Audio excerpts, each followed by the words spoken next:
Il-Professur Ray Mangion, akademiku mill-Fakultà tal-Liġi speċjalizzat fil-Kostituzzjoni fost oħrajn, immarka kemm kienu importanti liġijiet li ddaħlu fl-aħħar snin għar-rule of law f'pajjiżna.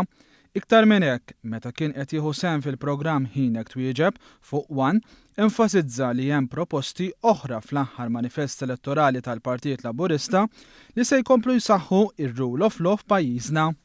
Il-Professur Ray Mangion irrefera għal liġijiet li saru fl-aħħar snin u fisser kif dawn kienu liġijiet fejn dwar ir-rule of law mill-kliem għaddejna għal fatti. Inti sem temmen li tawa rule of law f'pajjiżna atti pal whistleblower act, pereżempju, l-finanzjar tal-partiti. Dawk huma kollha importanti, għax dawk huma parti mit-checks and balances u qegħdin hemm daw biex jassikuraw li kollox isir bit-trasparenza u b'accountability. Kull waħda minnhom kienet quantum leap, jiġifieri dawk kienu importantissimi u imnalla saru għaliex dawk jassikuraw mekkaniżmi konkreti. Inti l-rule of law mhux billi toqgħod tajta xi-rule of law, inti trid turi li hemm makkinarji li jaħdmu u jaħdmu sew. Fil-waqt li dawn il-bidliet huma importanti ferm, il-Professur Mangion tkellem dwar dak li hemm propost. Sostna kif iktar bidliet ma jirriżultawx mill-qrati tal-poplu, iżda minflok irrefera għal proposti importanti li kien elett bihom il-Partit Laburista.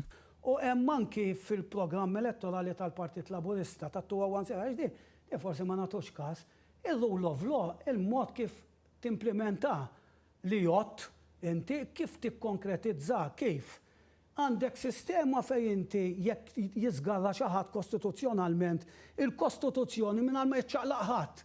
Għas il-Prim Ministru jew il-President taħdem il-Kostituzzjoni dik li ngħidula self-enforcing provision. Jekk tara inti il-programm tat-2017 tal-Partit Laburista qed jipproponi li fejn ikun hemm xi uffiċjal pubbliku, inkluż Ministru, whatever, tiskatta l-Kostituzzjoni awtomatikament laqqas il-Prim Ministru ta'. Il-Professur Mangion tal-opinjoni tiegħu wkoll dwar il-proposti li kariga tal-Avukat Ġenerali u Kummissarju tal-Pulizija tinħatar biż-żewġ terzi.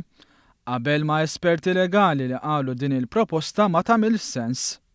Ħaġa li tiġi diskussa ħafna hija il-proposti ta' li l-Attorney General u l-Kummissarju tal-Pulizija jkunu maħturin biż-żewġ terzi tal-Kamra.